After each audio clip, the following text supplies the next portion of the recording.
કેમ છો વિદ્યાર્થી મિત્રો? મજામાં? તમારો એક ઝળહળતો પ્રશ્ન લઈને આવ્યો છું. ઘણા બધા વિદ્યાર્થીઓને એવું છે કે સાહેબ ગુજકેટ શું છે? તો ગુજકેટની થોડી માહિતી આપવાનો છું. ગુજકેટ શું છે? એની અંદર એક્ઝામમાં પેટર્ન શું હોય છે? એની આઈએમપી ડેટ્સ કઈ યાદ રાખવી, ડેટ્સ એની વાત કરવાની છે.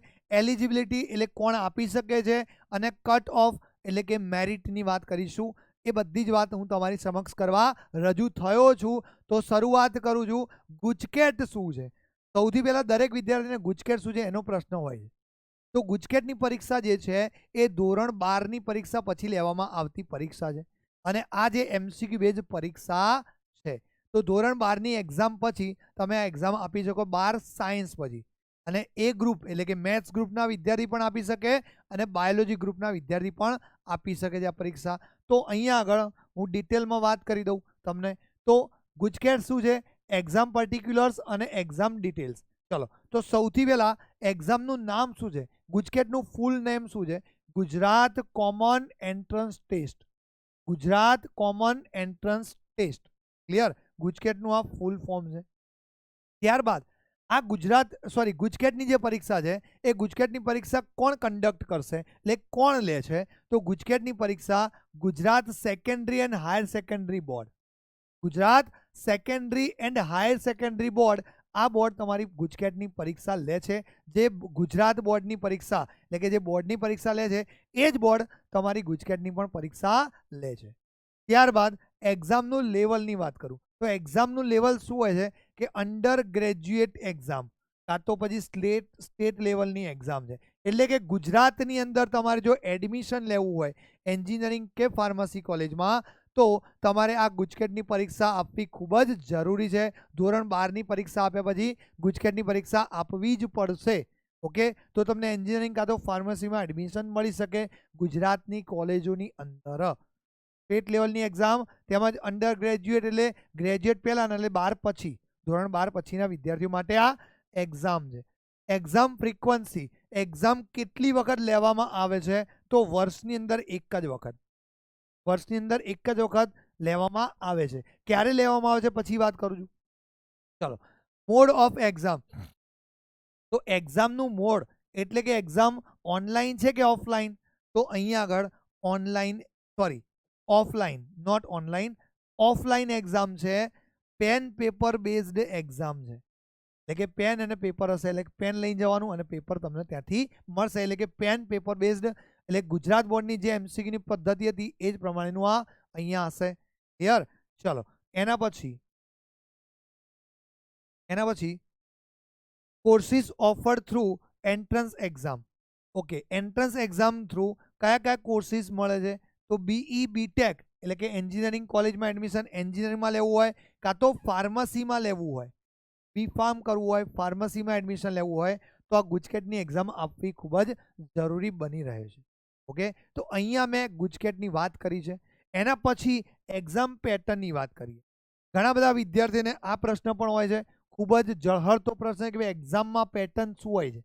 તો એ એક્ઝામ પેટર્નની વાત કરી દઉં. ચલો, તો એક્ઝામ પેટર્નની અંદર એક્ઝામની ફીઝની વાત કરીએ તો તમે બધાએ જ 300 રૂપિયા ફીઝ એની ભરેલી છે. એક્ઝામની ફીસ 300 રૂપિયા, જે ઓનલાઈન ફોર્મ છે તમે બધાએ ફિલઅપ કરી દીધું. ત્યારબાદ એક્ઝામ ડ્યુરેશન, એક્ઝામનો સમય 3 કલાકનો હોય છે. કેટલા કલાકનો હોય છે? 3 કલાકનો. એમાં number of papers end total marks, એટલે કે ફિઝિક્સ અને કેમેસ્ટ્રીનું એક પેપર હોય છે. ફિઝિક્સ અને કેમેસ્ટ્રીનું એક પેપર હશે જેના 80 માર્ક્સ હશે, અને મેથ્સનું એક પેપર હશે. મેથ્સનું એક પેપર હશે. ક્લિયર? એના 40 માર્ક્સ. મેથ્સ અથવા બાયોલોજી.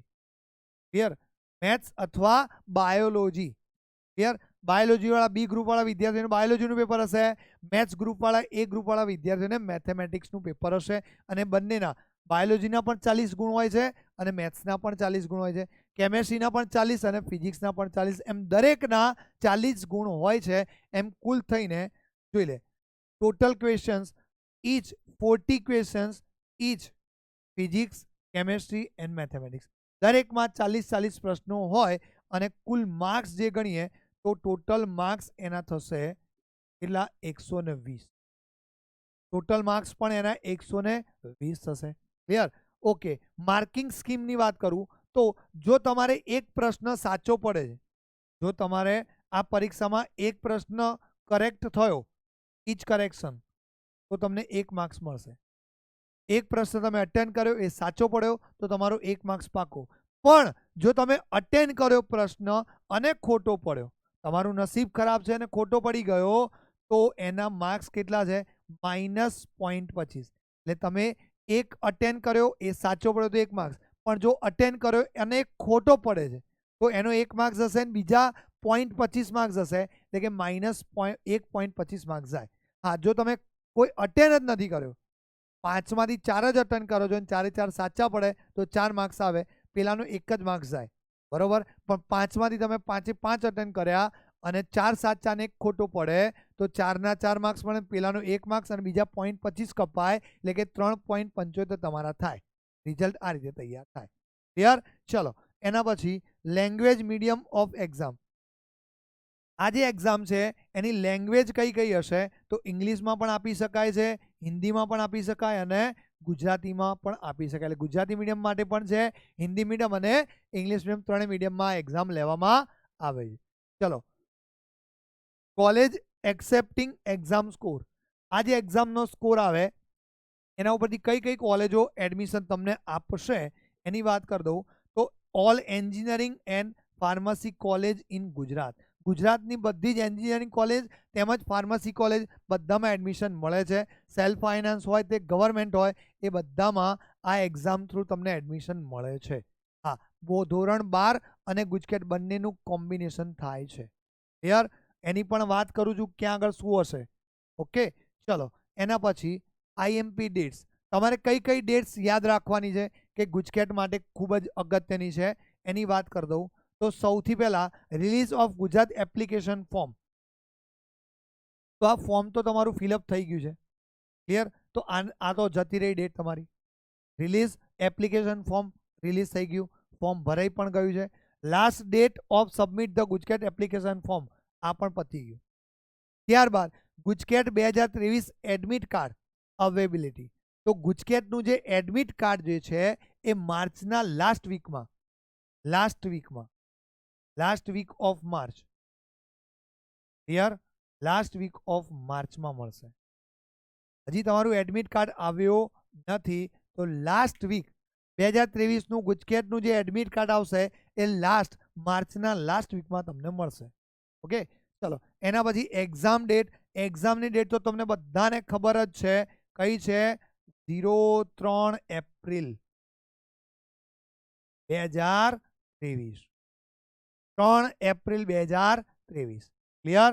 ચલો, એના પછી release of GUJCET answer key in 2023. આની આન્સર કી એ એપ્રિલ મહિનામાં જ આવી જશે. એપ્રિલ અથવા તો પછી મેમાં. એપ્રિલ ઓર મેની અંદર આન્સર કી મુકાઈ જશે. ઓલમોસ્ટ એપ્રિલમાં જ મુકાઈ જશે આન્સર કી તો. ઓકે, ચલો, last date to challenge GUJCET 2023 answer key. Okay, last date challenge એ પણ એપ્રિલ કાં તો પછી મેમાં. ઓકે, એના પછી એનાઉન્સમેન્ટ ઓફ ગુજકેટ રિઝલ્ટ. ગુજકેટનું રિઝલ્ટ ક્યારે આવશે? તો ધોરણ 12નું જ્યારે રિઝલ્ટ આવતું હોય છે એ દરમિયાન ગુજકેટનું પણ રિઝલ્ટ આવતું હોય છે, એટલે કે મે મહિનામાં આવશે. ઓકે, ઓલમોસ્ટ સેકન્ડ વીકની અરાઉન્ડ આવતું હોય છે. મે મહિનાના સેકન્ડ વીકમાં આનું રિઝલ્ટ આવતું હોય છે. ઓકે, ત્યારબાદ ગુજકેટ કાઉન્સેલિંગ 2023નું કાઉન્સેલિંગ, એટલે કે ગુજકેટના પછી તમે જ્યારે એડમિશન લેશો કોઈ કોલેજમાં તો એ એડમિશન પ્રોસેસ તમારી જૂન અથવા જૂનના લાસ્ટ વીકમાં અથવા જુલાઈના ફર્સ્ટ વીકથી એડમિશન પ્રોસેસ તમારી શરૂ થશે. ઓકે, તો અહીંયા આ બધી ડેટ્સ તમારે યાદ રાખવા જેવી છે. આઈએમપી ડેટ્સ છે, આ બધી વસ્તુ યાદ રાખજો. ત્યારબાદ એલિજિબિલિટીની વાત કરીએ તો એલિજિબિલિટીની વાત કરીએ તો આ પરીક્ષા કયા વિદ્યાર્થી આપી શકે છે? તો આ પરીક્ષા 18 વર્ષથી ઉપરના વિદ્યાર્થી, 17 વર્ષથી ઉપરના, 17 યર અબો, 17 વર્ષથી ઉપરના વિદ્યાર્થીઓ આ એક્ઝામ આપી શકે છે. અબો 70 યર ખભો, અથવા તો 12th પાસ કર્યું હોય, અથવા 12th પાસ કર્યું હોય એવા વિદ્યાર્થીઓ, 12th પાસ હોય એ પણ વિદ્યાર્થી આપી શકે, અને 12thની અત્યારે હાલમાં જેણે પરીક્ષા આપી હોય એ વિદ્યાર્થી આ ગુજકેટની પરીક્ષા આપી શકે. ક્લિયર? અને લાસ્ટ વાત કરી દઉં તો મેરિટની વાત કરું, કેલ્ક્યુલેશન ઓફ મેરિટ. અહીંયા આગળ ગુજકેટનું મેરિટ કઈ રીતે તૈયાર થાય છે? તો ગુજકેટનું મેરિટ તૈયાર કરવા માટે તમારે 2 પડાવ પાર કરવા પડે. 12th બોર્ડ, રાઈટ, ગુજકેટની એક્ઝામ આપ્યા પછી તમારી એન્જિનિયરિંગ કોલેજમાં એડમિશન લેવું હોય તો એનું મેરિટ કઈ રીતે થાય છે? તો 12th બોર્ડની પરીક્ષા અને ગુજકેટની પરીક્ષા, આ બંનેનું માર્કિંગ થાય છે. ક્લિયર? ગુજકેટની પરીક્ષાની વાત કરું, બોર્ડની પરીક્ષામાંથી તમારે 60% વાળી ગણવાની, ઓકે, અને ગુજકેટની પરીક્ષામાંથી 40% ગુણ ગણવામાં આવે છે. હવે અહીંયા મેરિટ કઈ રીતે તૈયાર થાય સાહેબ, હજી ખબર ના પડી. તો જો બોર્ડની એક્ઝામમાં 3 પેપરો આવશે, maths, physics, chemistry, PCM, physics, chemistry, maths, અથવા તો physics, chemistry, biology. Clear? Physics, chemistry, biology. તો એમ કુલ આ બધાના કેટલા માર્ક્સ થયા? 300 માર્ક્સ થયા. તો 300ના કેટલા થયા? 60% લેવાના. 300ના કેટલા લેવા પડે? 60% કરશો તો કેટલા થઈ જાય? 300ના 60% એટલે તમારે કંઈક એપ્રોક્સિમેટલી 180 માર્ક્સ થાય. ક્લિયર? 300ના 60% થાય ને, એટલે એકના 100 માર્ક્સ છે તો એક પેપરના 100 માર્ક્સ, તો 60% એટલે 60 થયા, બરાબર, 6 તરી 18, 180 થયા. ક્લિયર? અને ત્યારબાદ ગુજકેટની વાત કરું, ગુજકેટની અંદર કેટલા માર્ક્સ હોય છે? 120 હોય છે PCMના. ગુજકેટમાં આ બોર્ડની વાત કરી મેં, અને ગુજકેટની વાત કરી દઉં તો ગુજકેટની અંદર કેટલા હશે? ગુજકેટમાં 120 હશે. 40-40ના 3 પેપર આવે છે, દરેકના 40 ગુણ છે, 120 માર્ક્સના પેપર થયા. ટોટલ 120 થયા, તો ટોટલ 120ના 40% ગણીએ. ક્લિયર?